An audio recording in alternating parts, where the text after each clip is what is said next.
West Hill United is a progressive spiritual community where how you live is more important than what you believe. West Hill United is a people, a place, an idea. We are a community living out of a progressive faith, striving to make a positive difference in our own lives, the lives of others, and the world. Join us Sundays at 10:30 a.m. or connect with us at any time.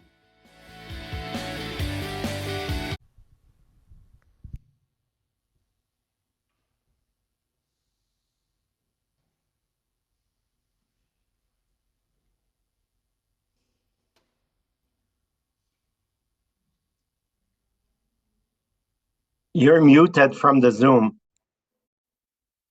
Thank you very much. My apologies. When I first received the readings and was previewing them, the second reading really struck a chord. And in saying this, it in no way takes away from the first and the third reading. This was something more personal. And I recalled that in 2008, my wife, Louise, was delivering at a conference for French teachers or teachers of French. And her topic was using a particular novel, and it was called A Bottle in the Sea, the Gaza Sea. And this tells the story of a young Israeli girl of about 15 who writes a note and puts into the bottle and has her brother, who's with at the time in the novel, with the Israeli Defense Force, and he throws it into the water. And the bottle comes to the attention of a young Palestinian boy by the name of Naim. Tal was the Israeli girl's name. He finds a bottle, reads the note, and eventually they start communicating directly. And it's a journey of how the two of them move forward in their understanding of one another's reality and what they're facing. And apparently the students with whom she taught, or to whom she taught, raved about the book. So if you have some teenage grandchildren, you can use that as an excuse to get hold of it. And as the story develops, pardon me, so what happened was there was a professor from the University of Ramallah who came over to speak to Louise personally. And they continued in contact through email for about a year and a half or so. And then contact ceased. We don't know why, but anyway, there was that connection. And so I felt really tuned in to the theme of today. And at this point, may I invite you that at the end of the readings, we read Offered for Wisdom by the Journey, and you are invited to respond with the phrase, may we walk in its light. And this can be done aloud, silently, any way you wish to participate.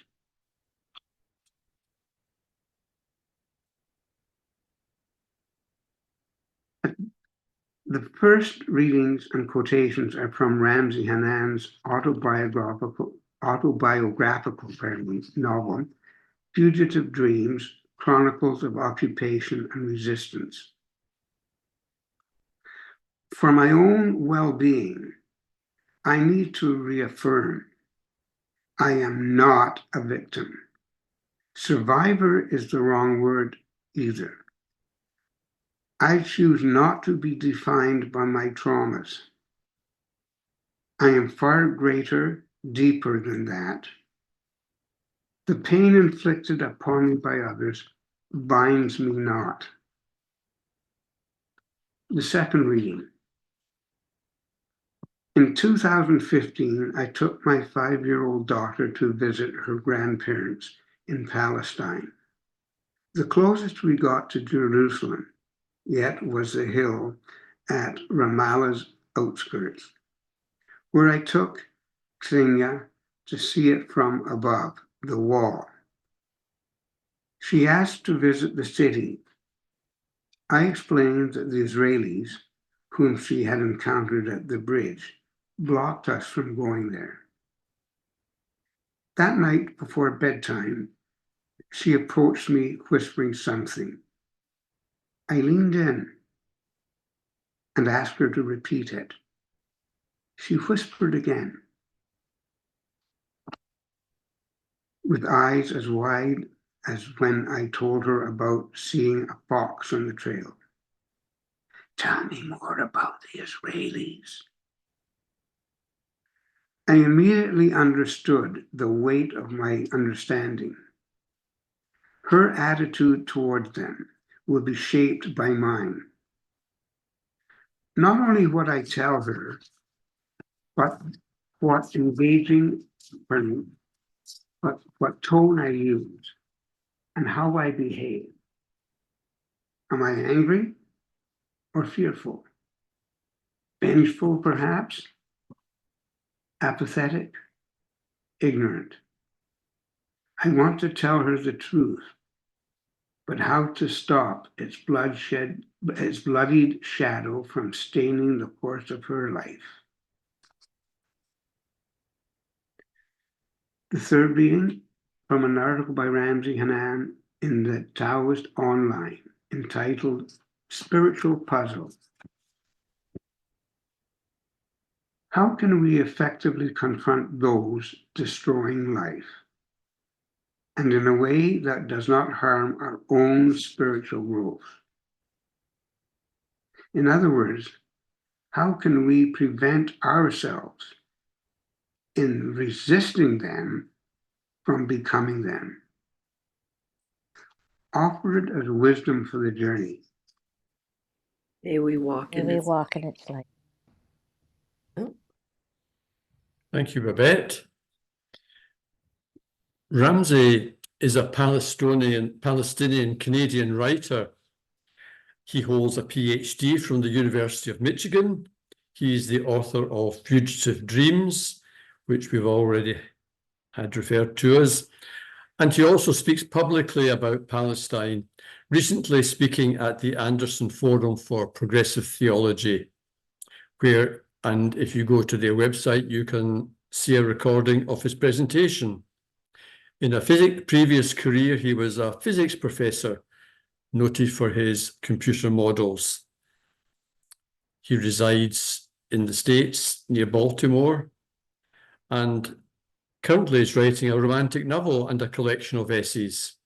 His short stories and poetry have appeared in Fikra Magazine and elsewhere. These are descriptions of the man, but I think the title he has chosen for his perspective today tells you a little bit about what kind of man he is. The book Fugitive Dreams reveals a childhood where bullets and random violence perpetrated by soldiers was something to be expected, a state where Palestinians are treated as less than equal citizens, where education is constantly interrupted. Life's so difficult that many people have chosen to emigrate to find a better life. At the end of Ramsey's perspective today, there will be time for Q&A. And if you're in the hall and you have a question, it can either be done at the end of the gathering or during the Zoom chat. Please come and take a shot at the head mic. I'm very glad that Ramsey's with us today because the course of his life could have been so different. And I'm looking forward now to hearing what he has to say on how we can resist injustice with love. Welcome, Ramsey. Thank you, John. Good morning, everyone. It is a blessing Good to be morning. here among this lovely community. I am grateful to Breda Vosper for connecting me, and to Scott and Andrea and everyone else who made this happen. I was born on the wrong side of the border, the east side of Jerusalem. I grew up in Ramallah in the West Bank. And as John mentioned, it's an occupied territory. It's not a country. I was not a citizen of Israel, which controlled the place. When I landed in Canada in 1991, I was stateless. And so you see how conflict threaded my life. My parents were refugees. My mom came from a city called Jaffa, my dad from Ramleh. Both of those cities are in what is now Israel. My parents lost their homes and everything they had in 1948, when Israel was founded on the ruins of their cities and some 450 villages that were emptied and destroyed. That year was called the Nakba, or the catastrophe. During that time, 800,000 Palestinians became refugees, most ending up in miserable refugee camps. Some of them have stayed 75 years in refugee camps in what is now in Gaza, and they're getting attacked again. My earliest memories, which I recount in my autobiographical story, Fugitive Dreams, is of my grandma telling me stories and reading the Bible to me in Arabic. And I bring that up because I want to emphasize that Palestinian identity is not exclusive to one religion or ethnicity, but includes the many colors and creeds that have sought refuge in Palestine. In fact, Christian presence in Palestine was continuous and unbroken since the time of Jesus. But those same early memories of my grandma, of my family, of my friends, my playing on the hills outside the house and nature, these are clouded by images, and more so than the images, the sounds of Israeli soldiers shooting at school children. When I was young, there were protests very often where kids would leave schools and protest the occupation, and the Israeli soldiers would repress those protests with gunfire, arresting protesters, beating them if they can get a hold of them. So that image of soldiers shooting at children recurred frequently throughout my life. And when I go back to visit, even today, it continues. I see it everywhere. Soldiers pointing their guns at children. When I was young, I got to see the soldiers up close when they pulled us over at checkpoints. And usually they would single us out as Arab because of the license plate that they give us. It's color-coded. We have the religion printed on our ID card. So if you're born a Christian, you're identified as a Christian. And as Palestinians, we were treated as the usual suspects. We get 4 hours of extra searches and interrogations at airports and border crossings and so on. And that's in normal times. My teenage years were marked by something called an intifada. It's an uprising against Israeli rule. And that uprising lasted several years, from 1987 to 1993. Israel closed our schools for months at a time. When they were open, we often got caught up in the daily protests on our way back from school. Sometimes the soldiers would shoot directly at our school, shattering all the windows in our classroom, while we crawled to the safety of the stairwell. I was one of the lucky ones who never got shot, beaten, or imprisoned. Half my classmates suffered one of those fates. My parents decided to send me to America to finish school. This was like after 2 years into the Intifada, and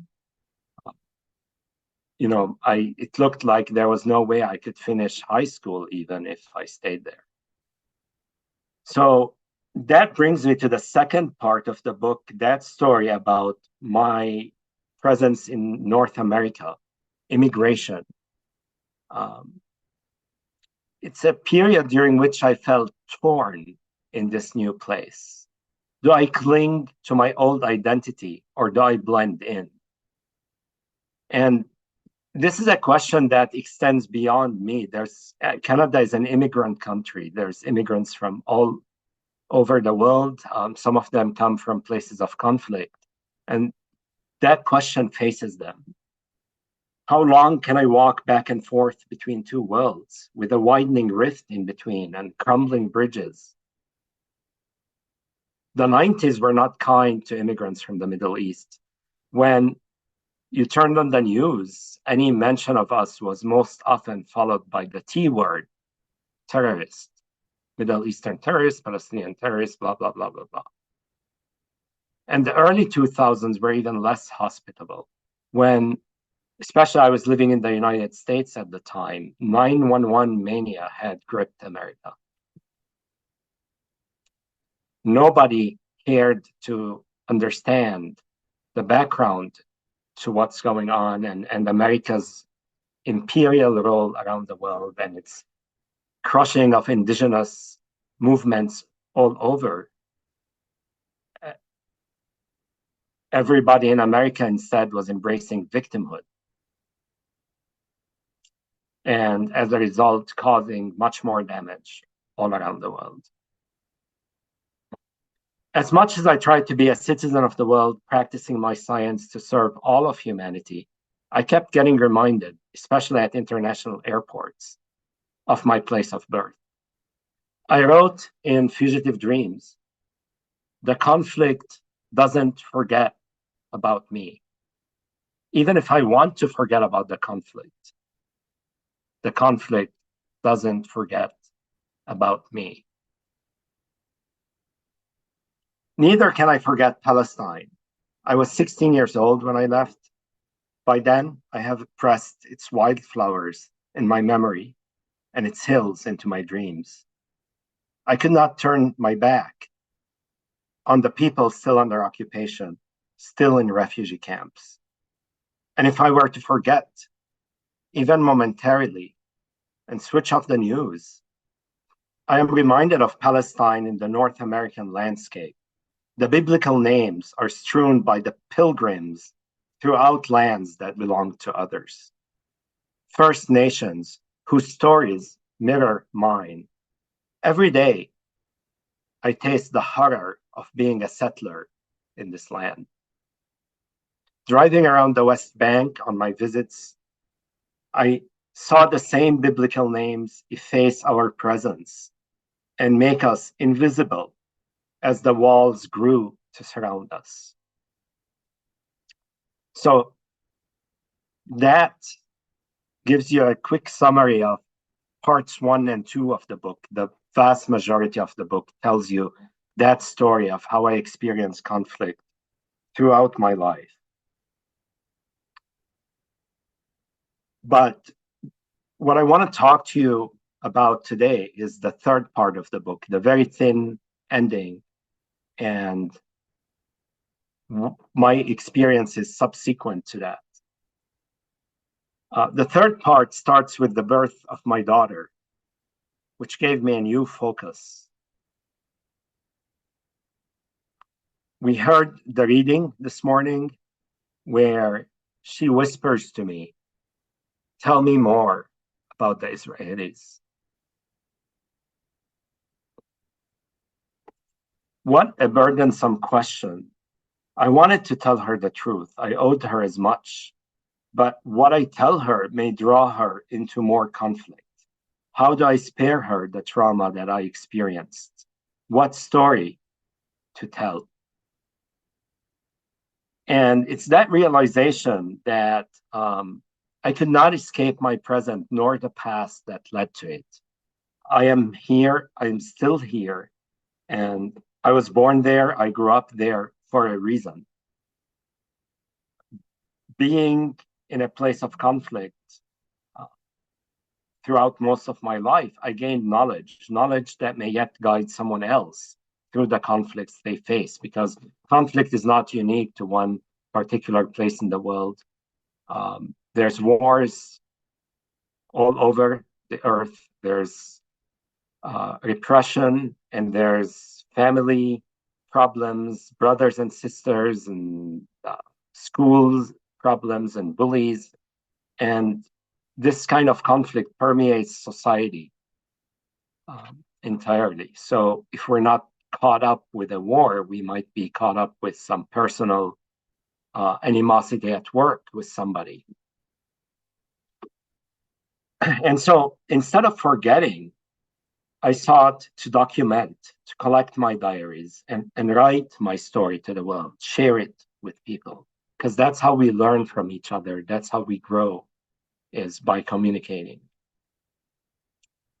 This step, confronting, or rather embracing my pain, is a crucial part of the healing. Before this, conflict happened to me. I was a spectator, buffeted by events. The TV only reminded me of my helplessness to effect the peace that I want to see. And if anyone is following about the news about Palestine and what has been going on in the last 6 months, the tens of thousands of Palestinian civilians, many of them children, who were killed by Israeli bombardment and violence and full unbridled invasion. It's very easy to feel helpless when you look at those images, and you do what you can, and you write letters to your politicians, and you go outside and protest and do almost everything you could, and nothing is changing. It's a very frustrating thing that we are helpless. And I think in some ways, the system of oppression likes us to feel helpless. It does some things to perpetuate our feeling of helplessness. Because if we feel helpless, then we do nothing to change it. And so the system protects and maintains itself by making individual, ordinary people like you and me feel like they could do nothing. And the antidote to that helplessness is exactly empowerment. It's doing something. Writing my book, I felt empowered. I was no longer a victim on the receiving end of world events, but a participant, one with a voice and an audience. Which brings me to the first quote: I am not a victim. That is the key to leaving conflict behind. Keeping in mind that both as an individual level and as a group, as Palestinians, we are not victims. We have accomplished much in our history. My parents, they were left with nothing in 1948, but they rebuilt and created a family and brought me into the world, propelled me to where I am. So had they embraced their victimhood, I might not be here. They moved past their victimhood. They put it behind in order to advance in their lives. And that's why I'm here. So my very being here is a result of the rejection of victimhood. And I tend to think of the world as an organism. The human body can have its own cells turn against it. For example, in autoimmune diseases.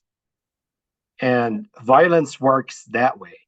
We can succumb to it and become part of the disease, helping it spread further, or we can make it stop with us.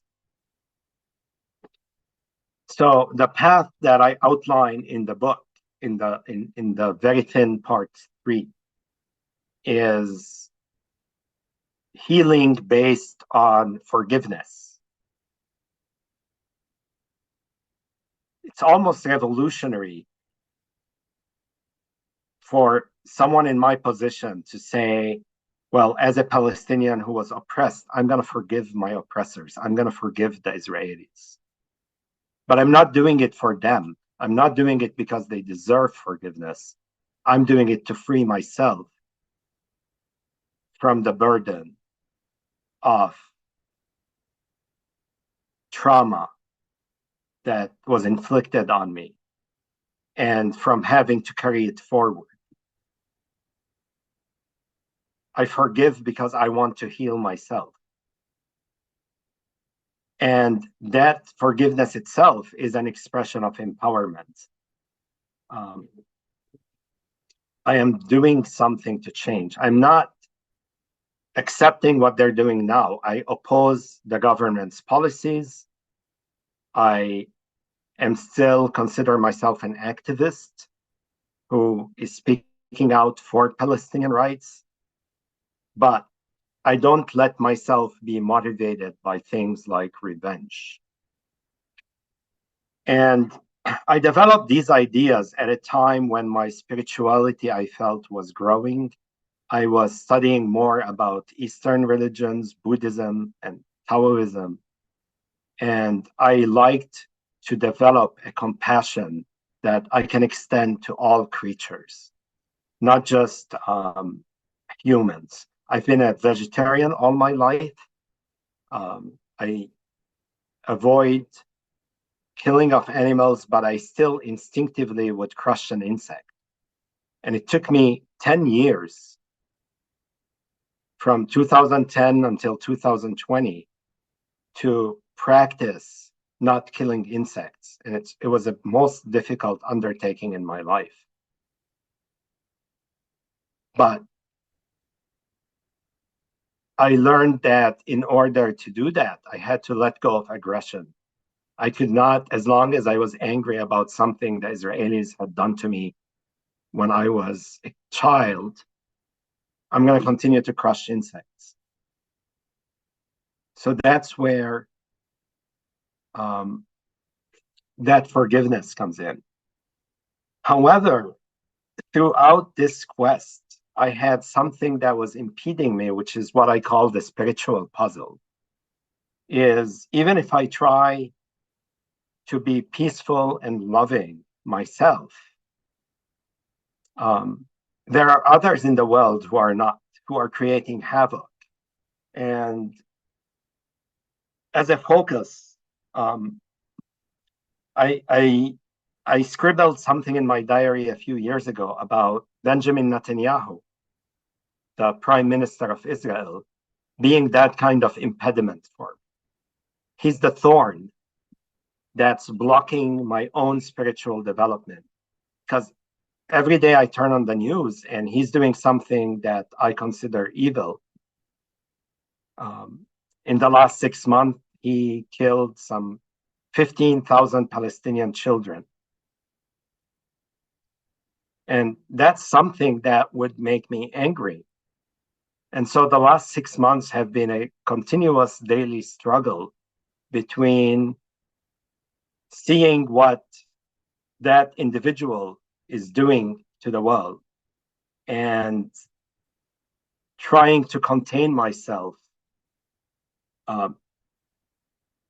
or at least to contain the violent thoughts that I might have toward him. Very often I feel like I want to be in a room with him alone so I could punch him. But what scares me when I think those fleeting violent thoughts is that they did not come from me. They did not come from him. Netanyahu didn't plant those thoughts in me. They were in me. He just brought them out. So people like him bring out the worst in people. And so how can I combat this? This is what I call the spiritual puzzle. I thought a few years later that maybe if I meditated on him as a child, he was a child at some point in his life. I know something about his life. He had a brother who was killed in some commando raid where he wanted to rescue hostages. So it is very possible that Benjamin Netanyahu loved his brother and he was hurt by his brother's death, that he wanted revenge. But then the question is, at what point does it end? Is that okay to go and hurt other people because you were hurt? This thing is playing out on a major World War III scale thing last night. Israel attacks the Iranian embassy in Syria. Iran sends drones and missiles to Israel. Israel says it's going to retaliate more. Iran says it will retaliate to the retaliation. Well, when is it going to end? When the whole world is destroyed? Who's going to be the adult to say stop? Not the US government.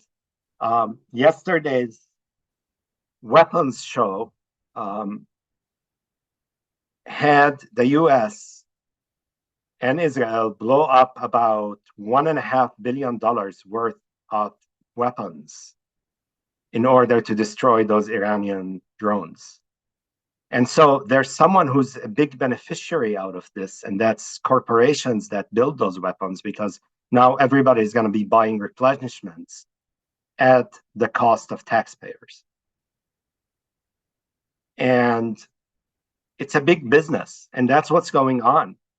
And we, ordinary people, it seems, have lost any power to influence anything and to tell those megamaniacs to stop destroying the world.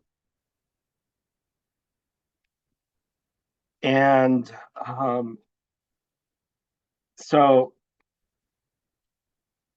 in a way, Netanyahu, when he kills 15,000 children because his brother once was killed, he dishonors and desecrates his brother's memory. But Netanyahu is who he is. He made the choice long ago to succumb to his feelings of victimhood. I have no influence over the path he has chosen for his life, but I have agency over my own thoughts and actions. In fact, I would go further and say Netanyahu is a living argument for abandoning our own victimhood. Watching the footage from Gaza, it is easy to feel wronged, to feel that the whole world is against us, to desire revenge, to cheer when Israeli soldiers are killed, or to entertain the tortures one would inflict on Netanyahu if one had the chance. Allowing myself down any of those paths will leave me looking in the mirror one day at none other than Netanyahu. The nightmare is then complete. I will have become him. So for my own well-being, I need to reaffirm, I'm not a victim.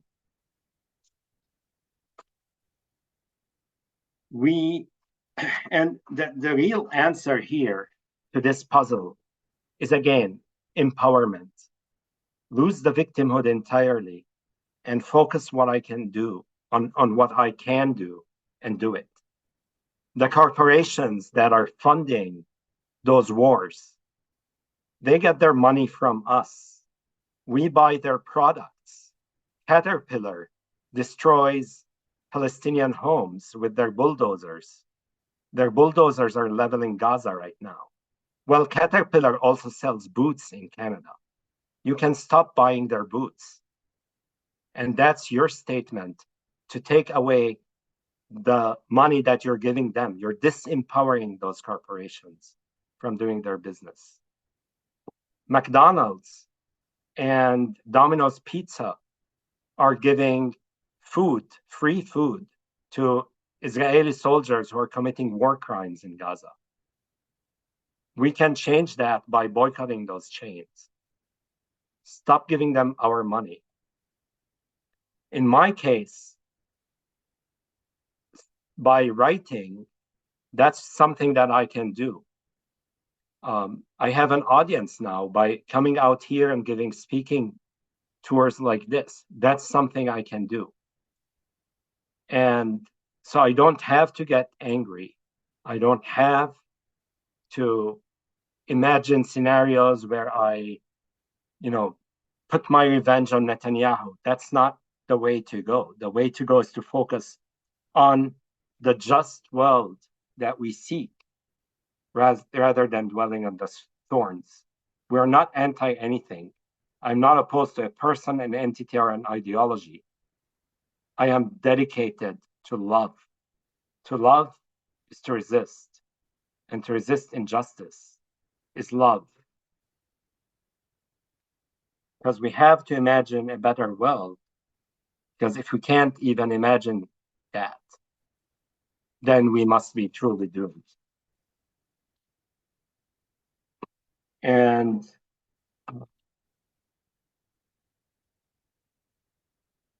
how much time do I have? 4 minutes. I want to conclude with this, looking back at the Christian tradition that I grew up on, every prophet and every saint, and even in the Talmudic lore and in the Quran, they stood up to injustice. They resisted power, and they did so out of love. Love is divine, and it is a form of resistance when it comes to standing up for human rights and for truth. Injustice, war, and bloodshed are nothing new. The earth has witnessed 2 world wars, colonialism, slavery, plagues, and the Crusades. And that's in the last 1,000 years alone. The reason we are here, what keeps humanity alive, is love. Love for the earth, love for community and friends, love for family, and love between individuals. Like many Palestinians of their generation, my parents lost everything they had and were barred from the places they knew when they were evicted from Ramla and Jaffa. Had they succumbed to defeat, I wouldn't be here today. Love is what made them rebuild and start a family. It's why I'm here today. And love is why Palestinians are still here and will one day return to a free Palestine, which will be a home to everyone within its borders, a Palestine without walls. I want to conclude with this statement that love is really humanity's last hope, for only love has the power to repair the pain of generations. Thank you for listening. Amen. Well, thank you.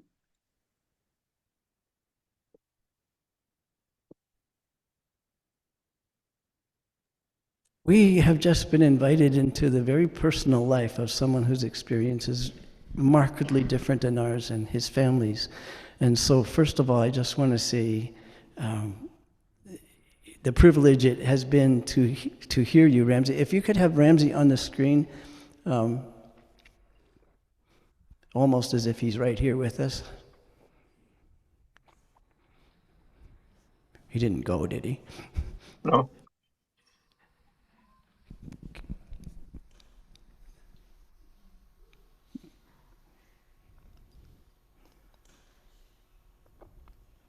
He's coming from the left. There we are, and there we go. There's Ramsey. Hello. Good to see you, Ramsey. This is Scott here. Hi. Are we connecting? Can you? Yeah, can you hear me? Okay. Yes, absolutely. Just fine. Thank you. First of all, our warm thanks for the personal sharing that you just had with us. If we could leave Ramsey on the screen, please. He's worth looking at. Oh, there he is. At least he's at the top. There he is over there at the top. Okay. A couple of things that stood out as you spoke, Ramsey, apart from the utter sincerity of your life and your values, were the themes of agency, that when we lose a sense that we are making our decisions, not based on how much we think it's going to be successful, because the challenge is immense. It's that agency that's making our own decisions. There's been many philosophers in prisoner of war camps, I can't remember the name of them at the moment, who said they can take away everything they can, but they can't take away my choice of the next thing I will feel or think or do. And so that really resonated with that agency. That's what we lose when we, and you used the word helpless quite a bit, and that is the feeling when we, even here in our safety, we turn on the news and we can feel helpless about what's happening, about what we're hearing. So for that piece, the other piece that I thought was remarkably insightful was to look at someone who is causing harm to so many, but look at who he is, how he became what he is, which doesn't excuse actions, but puts us all on that human level, that there's often explanations for things, that tiny bit of empathy I thought was pretty good, to have the empathy for someone like that. What caused that? He was a human being too. And when you extended that idea of compassion to the whole world and all life, and I appreciated that you said how hard it was to make changes in your view of who to extend compassion to. So that was another personal part of that. Your book is sitting on our piano here. If anyone would like to purchase his novel, I think it's the exorbitant cost of $20 for his novel, and you're welcome to take that and read that. And if we run out, there's other ways to get your book here. I'm wondering if anyone has any questions or comments or just a greeting you'd like to give to Ramsey, this would be the time. Does anyone have Babette has the mic. Babette will have the microphone in a moment. Anyone on the screen, on the Zoom, that would like to ask Ramsey something or make a comment? You're welcome to make a nice comment too, if you don't have a question. Ingrid is got the microphone now. Thank you. Your talk was certainly very inspiring for all of us. The one thing that is really sticking in my mind is you said love is divine. What actually does that mean?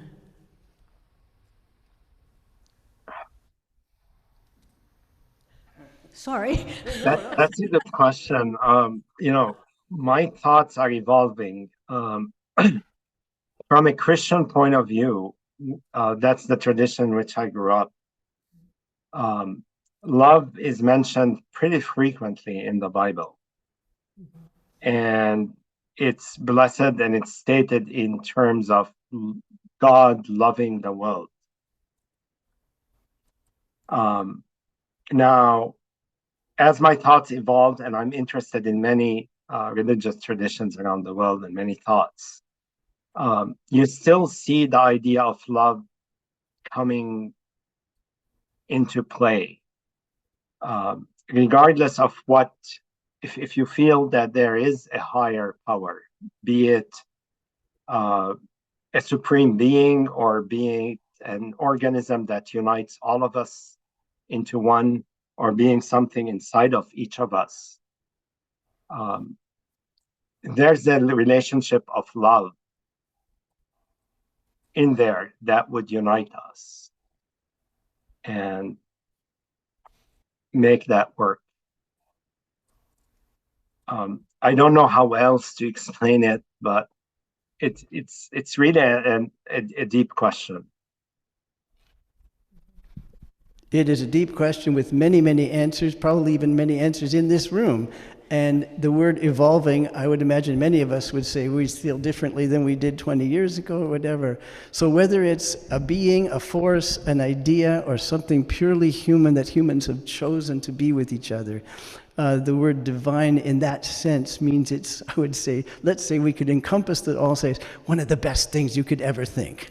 It's that precious, that sacred, that important that we don't want to let go of it. And so that's, I mean, everyone will have a different view of that. Yeah. Any other questions or comments from the screen or from the room, from the hall? Babette. Hi, Ramsey. Thank you so much for everything that you've shared with us today.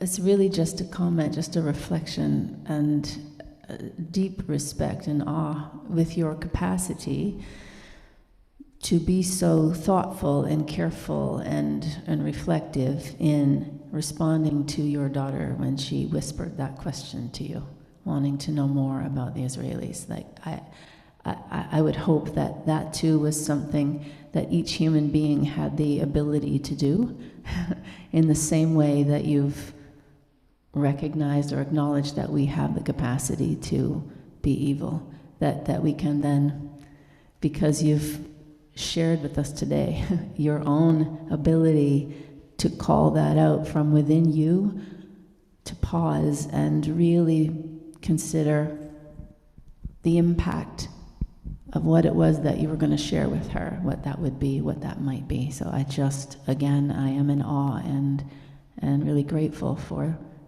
that sharing today. Thank you, and thank you for the wonderful singing earlier. In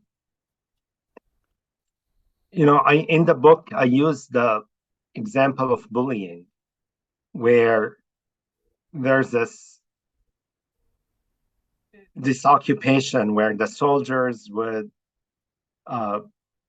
repress everybody, and then parents go home and repress their own children, and the teachers would beat up the kids at the school, and then the kids would bully each other.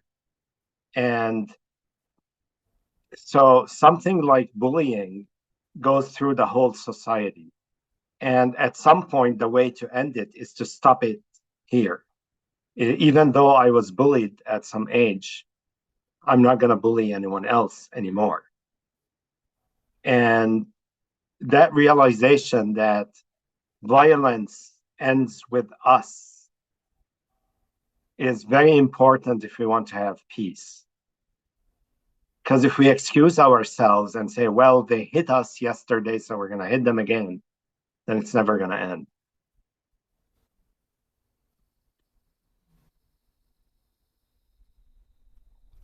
That comment, Ramsey, was from a mother of 3 daughters who takes that very seriously herself, about the fact, I think your statement, Ramsey, was my daughter's attitude was going to be shaped by how I was going to come across to her on these issues, which doesn't mean you can't talk to her about oppression and the hurt and the destruction, but also the how we see people going forward if we're ever going to reverse those things. So such an important moment when we connect with somebody else.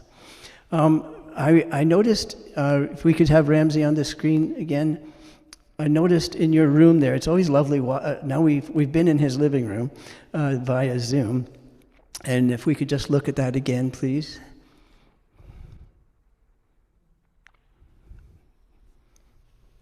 Got it? There you are. I saw a piano. Do you see the piano in his room? I was very happy to see the piano. Oh, and there's the daughter. Oh, let us see that. This was a year earlier, the year before he asked that question. She was 4. Lovely, lovely. And then a lot of pictures on a piano behind you. Who plays? My daughter plays, but I also play. Oh, very lovely. Next time we'll have you do a solo. I would like you, we have a custom here at West Hill, long custom, of acknowledging each other and ourselves as attempting to be light in the world each time we move into a situation with love and compassion. And one of the symbols of that is a candle wick bracelet that we hand out on our longest night services. And so I'm going to ask you, if you just put your arm in the air, please. Can we see your wrist? Where's your wrist, Ramsey? Raise your arm.